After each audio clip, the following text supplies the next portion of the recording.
नमस्कार दोस्तों, स्टडी विदूषण में आपका स्वागत है। आजकल हम पढ़ रहे हैं प्राचीन भारत। प्राचीन भारत में आज का जो हमारा टॉपिक है बौद्ध धर्म।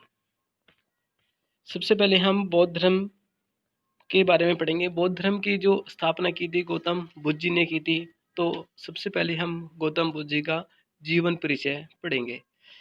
गौतम बुद्ध का जन्म 563 ईसा पूर्व अथवा 567 ईसा पूर्व में लुम्बिनी वन में हुआ था। जो लुम्बिनी वन है ये नेपाल की जो तराई क्षेत्र है उसमें आता है। इनका वास्तविक नाम सिद्धार्थ था। इनके पिता का नाम शुद्धोधन जो कपिलवस्तु के शाक्य गण के मुखिया अथवा राजा थे। इनकी माता का नाम महामाया था जो कोलिय वंश की राजकुमारी थी। बुद्ध के जन्म के कुछ समय बाद इनकी मृत्यु हो गई थी। इसीलिए गौतम बुद्ध जी का जो पालन पोषण था वो इनकी मौसी महाप्रजापति गौतमी ने किया था। गौतम बुद्ध ने 29 वर्ष की उम्र में महात्मा बुद्ध ने गृह त्याग किया। इन्हें इस घटना को महाभिनिष्क्रमण के नाम से जाना जाता है। यानी कि महाभिनिष्क्रमण के नाम से किस घटना को जाना जाता है? जब गौतम बुद्ध ने गृह त्याग किया था, उस घटना को महाभिनिष्क्रमण के नाम से जाना जाता है। गौतम बुद्ध उरुवेला के जंगल में तपस्या प्रारंभ किए थे। कौंडिन्य सहित 5 ब्राह्मण इनके पड़ोसी तपस्वी थे। उरुवेला में महात्मा बुद्ध ने सुजाता द्वारा लाई गई भोज्य सामग्री को ग्रहण कर लिया। ज्ञान प्राप्ति की घटना को संबोधि कहा गया है। प्रथम धर्मोपदेश की घटना को धर्मचक्र परिवर्तन के नाम से जाना जाता है। गौतम बुद्ध ने अपना प्रथम वर्षाकाल सारनाथ में व्यतीत किया था। राजगृह में सारिपुत्र एवं मोदगल्यायन नामक ब्राह्मणों को अपना शिष्य बनाया। ये दोनों सबसे चिंतनशील एवं प्रबुद्ध शिष्य थे। गौतम बुद्ध के चचेरे भाई देवदत्त भी इनके शिष्य बने, परंतु गौतम बुद्ध के यही शिष्य इनके सबसे बड़े विरोधी भी बने। इन्होंने गौतम बुद्ध की 3 बार हत्या कराने की कोशिश की जो असफल रही। ज्ञान प्राप्ति के 5वें वर्ष में बुद्ध वैशाली गए और यहीं पर बुद्ध ने प्रथम अपने प्रिय शिष्य आनंद के कहने पर बौद्ध संघ में स्त्रियों को प्रवेश दिया और बौद्ध संघ में प्रवेश लेने वाली पहली जो स्त्री थी वो इनकी मौसी महाप्रजापति गौतमी थी। ज्ञान प्राप्ति के 20वें वर्ष में श्रावस्ती में अंगुलीमाल डाकू का हृदय परिवर्तन कराया गया। पावा में बुद्ध कुशीनारा पहुंचे और मल्लों के शाल वन में रुके। यहीं पर इन्होंने अपना अंतिम उपदेश सुबुद्ध को दिया। यानी कि इन्होंने जो अपना अंतिम उपदेश कहाँ पे दिया था? कुशीनारा में दिया था। कुशीनारा कहाँ पे है? जो आजकल गोरखपुर के पास कुशीनगर नाम को जाना जाता है। और यहाँ पे इन्होंने जो अपना अंतिम उपदेश किसको दिया था? सुबुद्ध को दिया था। यह क्वेश्चन कई बार पूछा गया है। कुशीनारा में 80 वर्ष की उम्र में बुद्ध की मृत्यु हुई। इस घटना को महापरिनिर्वाण के नाम से भी जाना जाता है। अब हम पढ़ते हैं बौद्ध धर्म के सिद्धांत। बौद्ध धर्म में 4 आर्य सत्य का योग था जिन्हें सत्य चतुष्टय कहा गया है। इन्होंने अपने धर्म के मूल में दुख को रखा है। यानी कि गौतम बुद्ध जी ने जो बौद्ध धर्म बनाया है तो उसमें सबसे इम्पोर्टेंट जो चीज़ है वो दुख है। पहले नंबर पे आता है दुख। महात्मा बुद्ध के अनुसार संसार के सभी कष्टों का मूल दुख है। जन्म और मरण दुख का सांकेतिक नाम है। नंबर 2 आता है दुख समुदाय। नंबर 3 आता है दुख निरोध और नंबर 4 आता है दुख निरोध गामिनी प्रतिपदा। तो हम सबसे नंबर 2 पढ़ते हैं दुख समुदाय।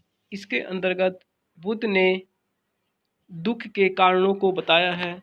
दुख के कारणों की व्याख्या करने के लिए प्रतीत्य समुत्पाद नामक सिद्धांत विकसित किया, अर्थात यह होने से यह होगा, जन्म होने से मृत्यु होगी, अर्थात मृत्यु का कारण जन्म है। इसी कारण द्वादश निदान की व्याख्या की गई है। नंबर 3 है दुख निरोध, यानी कि दुखों का अंत। इन्होंने बताया कि दुखों का अंत कैसे किया जा सकता है, जैसे लोभ, मोह, तृष्णा, आसक्ति आदि का अंत ही दुख निरोध है। दुख निरोध से निर्वाण की प्राप्ति होती है। नंबर 4 आता है दुख निरोध गामिनी प्रतिपदा। इसके अंतर्गत बुद्ध ने दुखों को दूर करने के लिए 8 मार्ग बताए, जिन्हें अष्टांगिक मार्ग कहा जाता है। अब हम पढ़ते हैं अष्टांगिक मार्ग कौन कौन से हैं।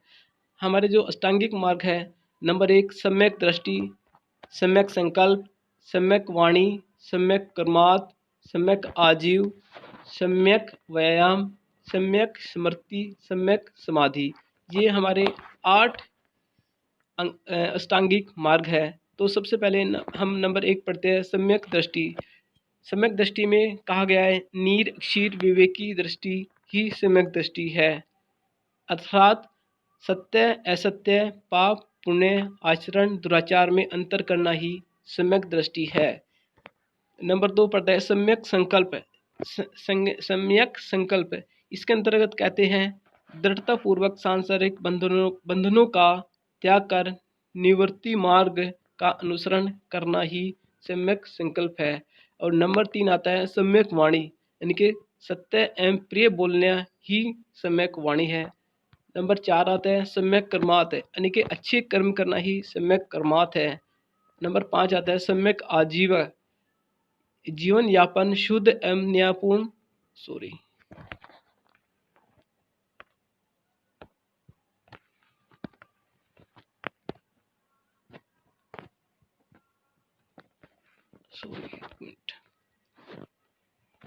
सम्यक आजीव, जीवन यापन शुद्ध एवं न्यायपूर्ण प्रणाली ही सम्यक आजीव है।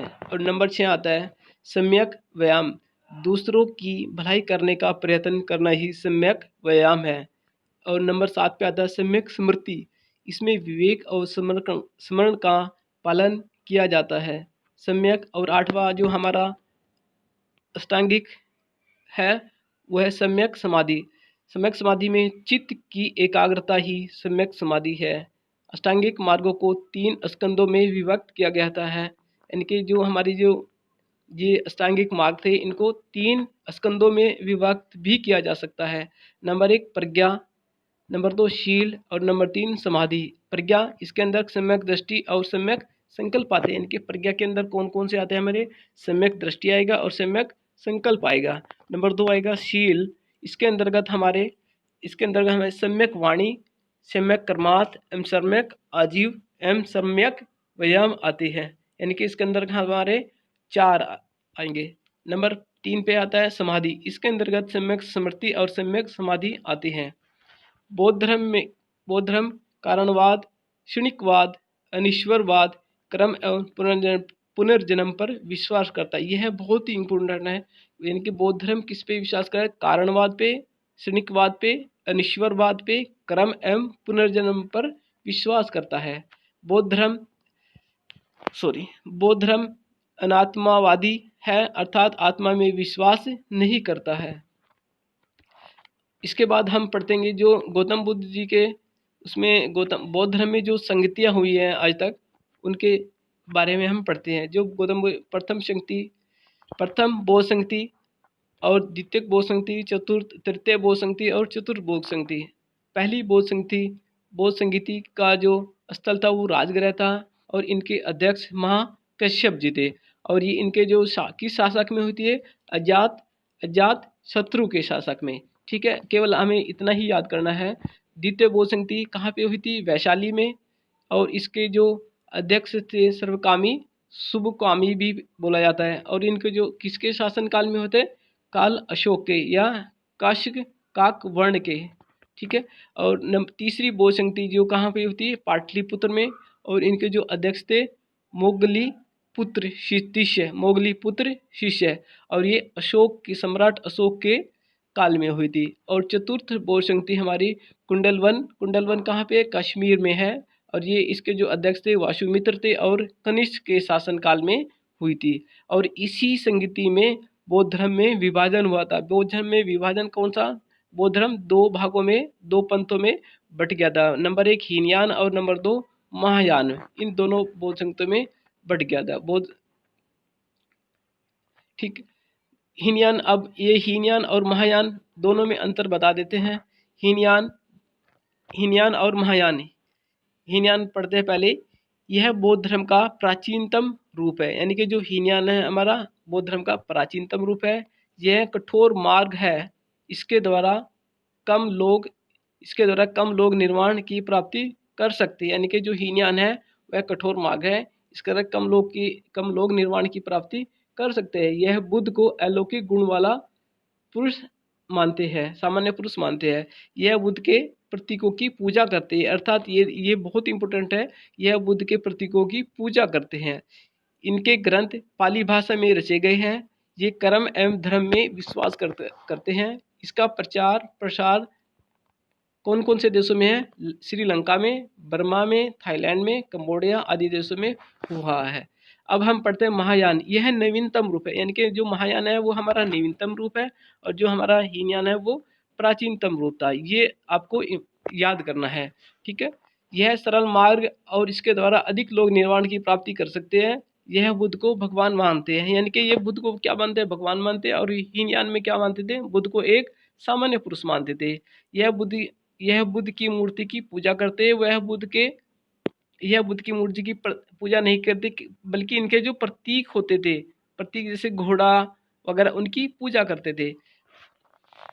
यह बुद्ध की मूर्ति की पूजा करते हैं। इनके ग्रंथ संस्कृत भाषा में रचे गए, यानी कि जो बाद में जो धर्म है नवीन है उसमें उसके जो ग्रंथ है संस्कृत भाषा में रचे गए। यह परोपकार में विश्वास रखते हैं। इसमें बोधिसत्व का आदर्श ग्रहण किया है जो दूसरों का कल्याण करते हैं। इसका प्रचार प्रसार चीन, तिब्बत, जापान, कोरिया आदि देशों में हुआ है, ठीक है। हीनयान के उप महासंप्रदाय, अब हीनयान के भी कुछ उप संप्रदाय हैं जो आपको केवल याद रखने हैं। नंबर एक क्या है, वह भाविक मत। नंबर दो है सौरातांत्रिक मत, ठीक है। और इसी टाइप से हमारे हैं महायान के जो महायान उप संप्रदाय है, इसके भी कुछ पंथ याद करते हैं। नंबर एक योगाचार, नंबर दो शून्यवाद, नंबर तीन बौद्ध न्याय, और नंबर चार है वर्ज्यान, और नंबर पाँच पे है काल चक्रियान, ठीक है। इनको एक बार देख लेना। इस जैसे कि योगाचार में क्या कहते हैं, इसे मन के आदि प्रचारक मैत्रेयनाथ थे। शून्यवाद, इस मत के प्रवर्तक नागार्जुन थे। बौद्ध न्याय, इस मत के प्रवर्तक दिक्नाग थे। और वज्रनाथ, यह बौद्ध धर्म का तांत्रिक स्वरूप है। इस मत के प्रवर्तक असंग माने जाते हैं। इसमें तारा नामक देवियों की पूजा की जाती है। और कालचक्र इनको कालचक्र के जो प्रवर्तक माने जाते हैं मंजूर श्री को माना जाता है, ठीक है। अब हम पढ़ते हैं बौद्ध साहित्य, जो पेपर के हिसाब से बहुत ही इंपॉर्टेंट है। बौद्ध साहित्य में हम तीन चीज़ें पढ़ते हैं मेनली। त्रिपिटक, ये मूल रूप से पाली भाषा में रचे गए। त्रिपिटक कितने हैं, तीन है। त्रिपिटक को तीन बोले हैं, ये तीनों है। ये तीनों बहुत ही इम्पोर्टेंट है। नंबर एक है विनय पिटक, इसमें भिक्षु एवं भिक्षुणियों के आचरण संबंधी नियम है। नंबर दो है सुत्त पिटक, इसमें बौद्ध धर्म के उपदेश संकलित है। यानी कि विनय पिटक में क्या है, भिक्षु एवं भिक्षुणियों के आचरण संबंधी नियम है।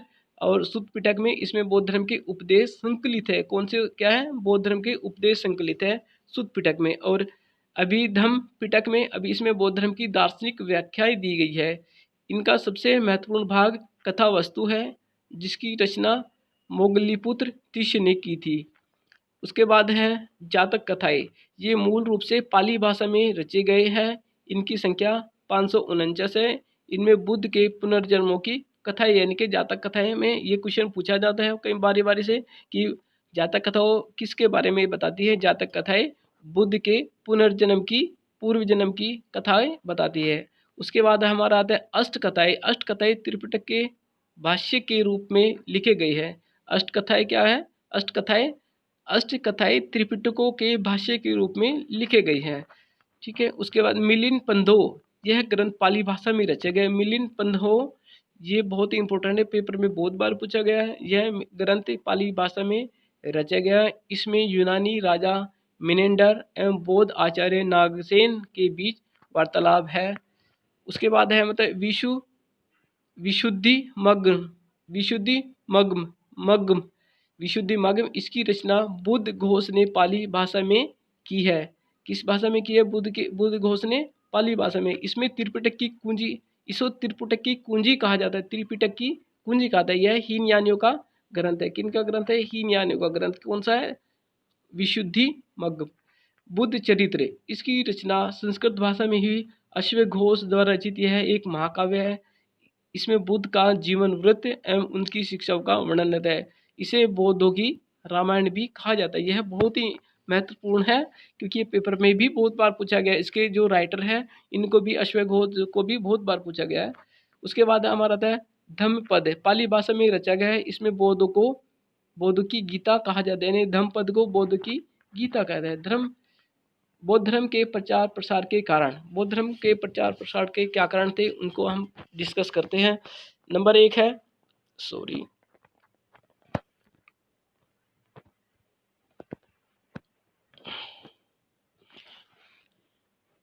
बौद्ध धर्म के प्रचार प्रसार के कारण नंबर 1 है राजाश्रय को प्राप्त होना, चारों वर्णों का सहयोग एवं आम जनता द्वारा स्वीकार किया जाना है, गौतम बुद्ध की चतुर्मुखी व्यक्तित्व, जन भाषा, यानी कि जो उस टाइम की भाषा थी वो जन भाषा थी, वो कौन सी थी? पाली। और उसी भाषा में इन्होंने धर्म का प्रचार और प्रसार किया जो लोगों को बहुत ही पसंद आया। नंबर 5 है संघ द्वारा प्रचार प्रसार करना। बौद्ध धर्म का प्रारंभिक क्षेत्र मगध आर्य संस्कृति से अप्रभावित होना था भी माना जा सकता है। बौद्ध धर्म का जो संदेश था वो सबको सरल भाषा में समझा जाता था, यानी कि वो सबको सरल लगता था। बौद्ध धर्म बहुत ही सरल माना जाता था। बौद्ध धर्म के पतन के क्या कारण थे वो भी हम देखते हैं। नंबर 1 ब्राह्मण धर्म का परिवर्तित रूप था। बौद्ध धर्म के प्रवर्तन का सबसे बड़ा कारण ये था कि यह कोई अलग से बनाया नहीं, यह केवल ब्राह्मण धर्म का ही परिवर्तित रूप था। बौद्ध धर्म में व्याप्त बुराइयां। नंबर 3 संघ द्वारा प्रचार प्रसार की समाप्ति। बौद्ध धर्म में फूट, संस्कृत भाषा का प्रयोग, बौद्ध धर्म संघ में व्याप्त भ्रष्टाचार, बौद्ध भिक्षुओं का बौद्धिक रूप से निर्बल होना, राजाओं का आश्रय न मिलना, ये भी बहुत बड़ा कारण माना जाता है, और तुर्कों का आक्रमण। आइए अब हम देखते हैं कुछ ऐसी घटनाएं हैं जो प्रतीक है जिनको हम पेपर में बहुत बारी देख सकते हैं। जैसे कि माता के गर्भ में आना, इसको हाथी से प्रदर्शित किया जा सकता है कि प्रतीक किसका है? हाथी किसका प्रतीक है? माता के गर्भ में आना। बुद्ध का जन्म होना को कमल के नाम से जाना जाता है। कमल जो संकेत है वो बुद्ध के जन्म को संकेत करता है। घोड़ा गृह त्याग को संकेत करता है। ज्ञान की प्राप्ति बोधि वृक्ष, ठीक है। प्रथम उपदेश धर्मचक्र प्रवर्तन को कहते हैं, और महापरिनिर्वाण मृत्यु, यानी कि इसको स्तूप से डिनोट कहते हैं। अगर आपको ये वीडियो पसंद आई है तो प्लीज़ लाइक एंड सब्सक्राइब। धन्यवाद।